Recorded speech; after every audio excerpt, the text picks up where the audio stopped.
Well, typically there are four prostate operations that have been done for cancer. Think in individuals that have prostate cancer, think of the prostate as an orange. And when we treat individuals that have prostate cancer, we need to treat not only the juicy bits of the orange, but the orange peel.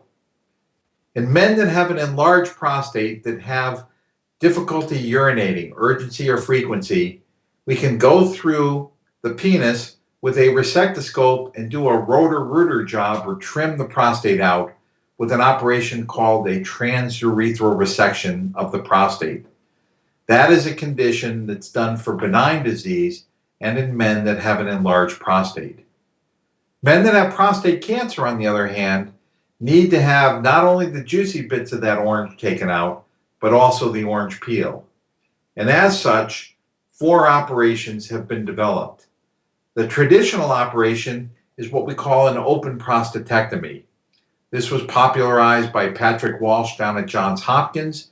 And essentially, we make an incision from the pubic bone up to the belly button and go down and essentially remove the prostate and then sew the urethra back up to the bladder. This is a nice operation. It's been tested over time. We've had very good success rates with efficacy of curing the cancer, and we've had good efficacy with regards to continence and potency. The second operation that one can have is a perineal prostatectomy. This is an operation in which you make an incision above the rectum but below the scrotum. Now, this is an ideal operation for individuals that have had previous operations in their abdomen. If you've had a piece of colon taken out for colon cancer or diverticulitis, or if you're a very obese individual, a perineal prostatectomy is a perfect operation. So instead of making an incision on the belly, we make an incision above the rectum and essentially attack the prostate or remove the prostate, coming in and dissecting the prostate off of the rectum. This is an operation that's associated with very good cure rates. The perineal prostatectomy is not done by every surgeon in the United States and does require some special training. But those individuals that do this operation, the outcomes have been reported quite nicely. The problem with a perineal prostatectomy is many of the individuals have difficulty with erections after this surgery. So it may be a good operation in an obese individual, but the potency numbers may not be perfect. A number of years ago, with the development of a laparoscopic procedures in urology, the development of a laparoscopic prostatectomy evolved. This is where the belly is filled up with carbon dioxide gas and cylindrical tubes are put into the abdomen called trocars, and one can pass instruments through these tubes to cut out the prostate and then sew the urethra back up to the bladder. This operation takes some technical skills. It's not done very commonly today in the United States, more commonly done in Europe, but it is an operation that requires a level of surgical expertise that not every urologist would have. And then about 10 or 12 years ago, we saw the development of a robotic prostatectomy. This is where one uses the robot to assist you in removing the prostate.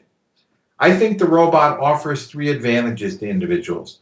Number one, as a surgeon, it allows me to see things better. Number two, there's no question that the blood loss associated with this procedure is much less, maybe 8 to 10 times less than what we see with an open prostatectomy in the United States. But the real benefit of a robotic prostatectomy is the recovery time. Patients typically come in, the surgery can last about 2 hours or so. Patients wake up, they stay overnight in the hospital, and then they go home typically for a week with a catheter in place, and at the end of the week, the catheter comes out. The robot doesn't do the surgery. The surgeon controls the robot and allows him to manipulate arms or instruments, if you will, to sew the bladder, remove the prostate, and see things much more clearly. Robotic prostatectomy in the United States now represents about 85% of the prostate cancer surgery done in 2015. So we've seen a steadily increase in the number of robotic prostatectomies being done with the development of this new technology. The success rates with this, the efficacy is quite good. The potency numbers are quite good, as well as the continence numbers. In fact, when you compare robotic prostatectomy to open prostatectomy, the numbers are relatively comparable. Now, does that mean you should have a robotic prostatectomy and not an open? Again, this is a discussion you need to have with your physicians. There are many open prostatectomy surgeons in the United States that have had excellent outcomes. These patients are in the hospital for a relatively short period of time. The potency and the continence numbers are very, very good.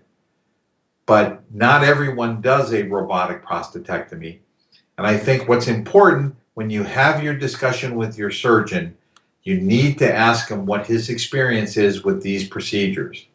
Understanding that a physician that has done 100 open prostatectomies may have only done 10 robotic prostatectomies, and he may not be a good surgeon for a robotic prostatectomy and probably will have a better outcome with an open prostatectomy. Likewise, a robotic surgeon that's done 20 prostatectomies is still in his learning curve, I believe. I believe the learning curve is between 100 and 200 prostatectomies.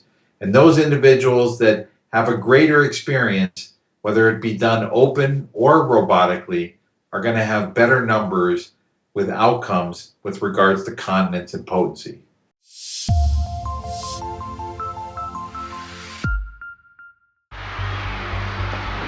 On this field, a single decision can change a game. For a man with prostate cancer, a single decision can change his entire life. While I chose surgery, a less aggressive approach called active surveillance might be the best choice for you. Ask your doctor about a genomic test that may help you make the right decision. Learn more at yourprostateyourdecision.com.